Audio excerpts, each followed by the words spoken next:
এখানে যা ঘটছে তার প্রভাব পড়ছে মধ্যপ্রাচ্য সহ বিশ্বজুড়ে। ইরানের সাথে যুক্তরাষ্ট্র ও ইসরায়েলের যুদ্ধের প্রভাব কেন অনেক দেশে পড়ছে তা বুঝতে হলে আমাদের মানচিত্রের দিকে তাকাতে হবে। প্রথমত, ইরান একটি বিশাল আয়তনের দেশ। এটি ফ্রান্স, জার্মানি ও স্পেনের মোট আয়তনের চেয়েও বড় এবং প্রায় 9 কোটি লোকের বসবাস এখানে। বড় এই ভূখণ্ড মধ্যপ্রাচ্য ও এশিয়া মহাদেশকে যুক্ত করেছে। ইরানকে বরাবরই প্রাচ্যের প্রবেশদ্বার এবং প্রাচ্য থেকে পাশ্চাত্যের প্রবেশদ্বার হিসেবে দেখা হয়েছে। এর দক্ষিণে রয়েছে পারস্য উপসাগর, যা তেল সরবরাহের পাশাপাশি কৃষি, বাণিজ্য ও সাধারণ সরবরাহের জন্য অত্যন্ত গুরুত্বপূর্ণ একটি জলপথ। ইরান এবং তার সীমান্তবর্তী উপসাগরীয় 7টি দেশের সাথে সম্পর্কে প্রায় উত্তেজনা দেখা যায়। প্রতিবেশী দেশগুলোতে ইরানের তেমন কোনো বন্ধু নেই। 1979 সালে বিপ্লব শুরু হওয়ার পর থেকেই ইরান এবং বাকি উপসাগরীয় দেশগুলোর মধ্যে সম্পর্ক খুবই উত্তেজনাপূর্ণ।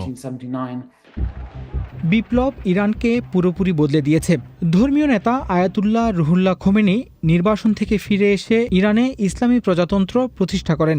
এটি ছিল একটি যুগান্তকারী মুহূর্ত এবং তা শুধু উপসাগরীয় প্রতিবেশী দেশগুলোর সঙ্গেই নয়, বরং মার্কিন যুক্তরাষ্ট্র এবং ওই অঞ্চলে তার সবচেয়ে ঘনিষ্ঠ মিত্র ইসরায়েলের সঙ্গে ইরানের সম্পর্কেও প্রভাব ফেলে। তারা ঘোর শত্রু হয়ে ওঠে। ইরানের নেতারা ক্রমাগত ইসরায়েল রাষ্ট্রের বৈধতা নিয়ে প্রশ্ন তোলেন এবং যুক্তরাষ্ট্রকে তাদের সবচেয়ে বড় শত্রু বলে বিবেচনা করেন। এদিকে ইসরায়েল ও যুক্তরাষ্ট্র ইরানে পারমাণবিক কর্মসূচির বিরোধিতা করে আসছে। তাদের অভিযোগ, ইরান পারমাণবিক অস্ত্র তৈরির চেষ্টা করে আসছে। ইরান সরকার বারবার বলেছে তাদের পারমাণবিক কর্মসূচি শান্তিপূর্ণ এবং কোনো পারমাণবিক অস্ত্র তৈরির চেষ্টা তারা করছে না। চলুন মানচিত্রটা আবার দেখি।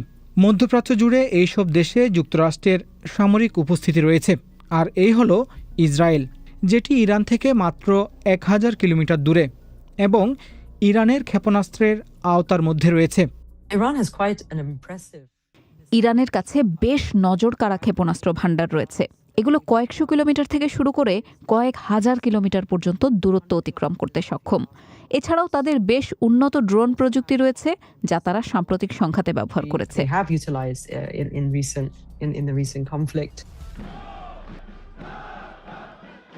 কিন্তু ইরানের প্রতিরক্ষা কৌশল শুধু ক্ষেপণাস্ত্র আর ড্রোন নির্ভর নয়।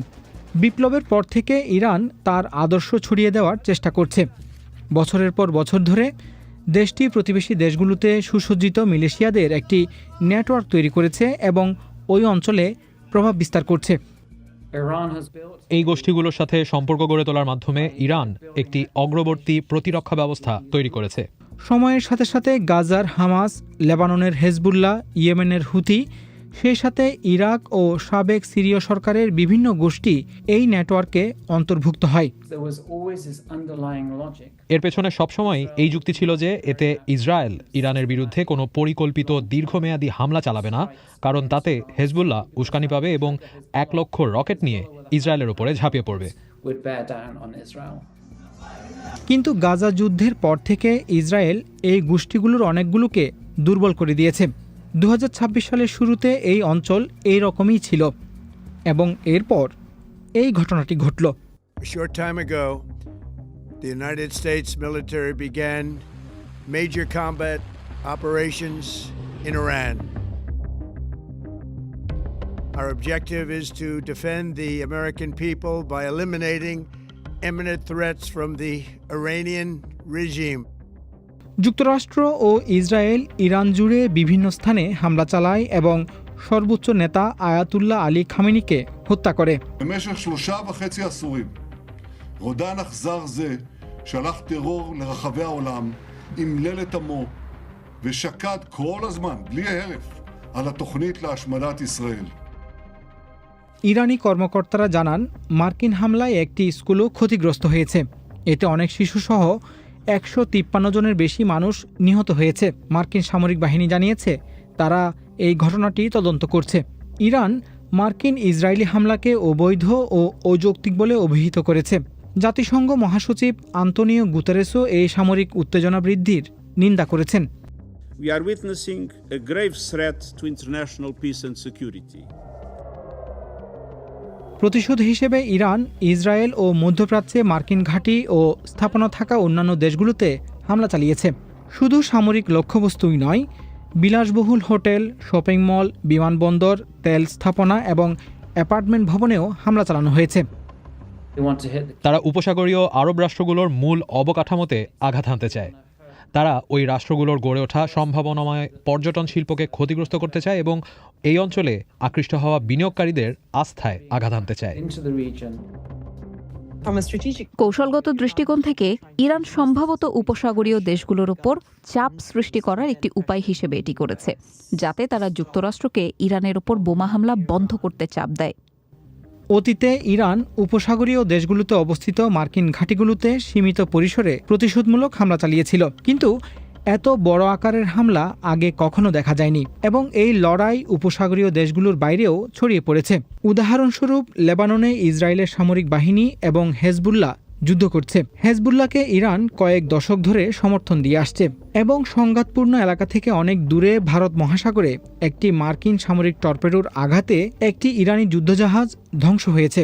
এতে অন্তত ৮০ জন নিহত হয়। ইরান আরও নানানভাবে হামলার জবাব দিচ্ছে। এর মধ্যে রয়েছে সমুদ্রপথ বন্ধ করা। এটি হরমুজ প্রণালী। একে বলা হয় শ্বাসরোধ করার জায়গা। এটি বিশ্ব বাণিজ্যের একটি সংকীর্ণ এবং কৌশলগত পথ, যা দিনরাত ২৪ ঘন্টা ব্যবহার করা হয়। এর সবচেয়ে সরু অংশ মাত্র ৩৯ কিলোমিটার চওড়া। এই বাণিজ্য পথ দিয়ে বিশ্বের ২০% জ্বালানি তেল ও গ্যাস এবং খাদ্য উৎপাদনের জন্য জরুরি ৩০% ইউরিয়া পরিবহন করা হয়। এই প্রণালী দিয়ে জাহাজ চলাচল ব্যাহত করতে ইরান তার সামরিক বাহিনীকে ব্যবহার করছে এবং এর আগেও তারা এমনটি করেছিল। এটি একটি অত্যন্ত গুরুত্বপূর্ণ তুরুপের তাস। শিপিং কোম্পানিগুলো আর হরমুজ প্রণালীতে যাচ্ছে না, কারণ তারা চিন্তিত যে তাদের ট্যাঙ্কার বা জাহাজগুলো সেখানে আটকে যেতে পারে। উপসাগরীয় দেশগুলো এশিয়ার অন্যান্য অংশ থেকে কিছু খাদ্য ও পণ্য আমদানি করতে এই প্রণালীটি ব্যবহার করে। তাই এটি বন্ধ করায় ইরান নিজেও ক্ষতির মুখে পড়েছে। এটা ইরানি শাসক গোষ্ঠীর সিদ্ধান্ত, যার অর্থনৈতিক মূল্য আমাদের বহন করতে হবে। এই বোঝা আমাদের ঘাড়েই চাপবে, যার পরিণাম আমরা সবাই ভোগ করব। আমরা এরই মধ্যেই এর প্রভাব দেখতে পাচ্ছি। তেলের দাম বেড়ে গেছে এবং এই টাইম ল্যাপসে দেখা যাচ্ছে প্রণালীটি আগে কতটা ব্যস্ত ছিল আর এখন তেমনটা নেই। এরকম আরও একটি প্রণালী আছে যা বিশ্ব বাণিজ্যকে ব্যাহত করতে পারে।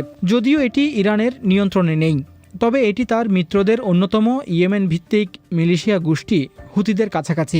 জাহাজগুলো এই সংকীর্ণ বাব আল মানদেব প্রণালী অতিক্রম করে সুয়েজ খাল হয়ে ভূমধ্যসাগরে প্রবেশ করে।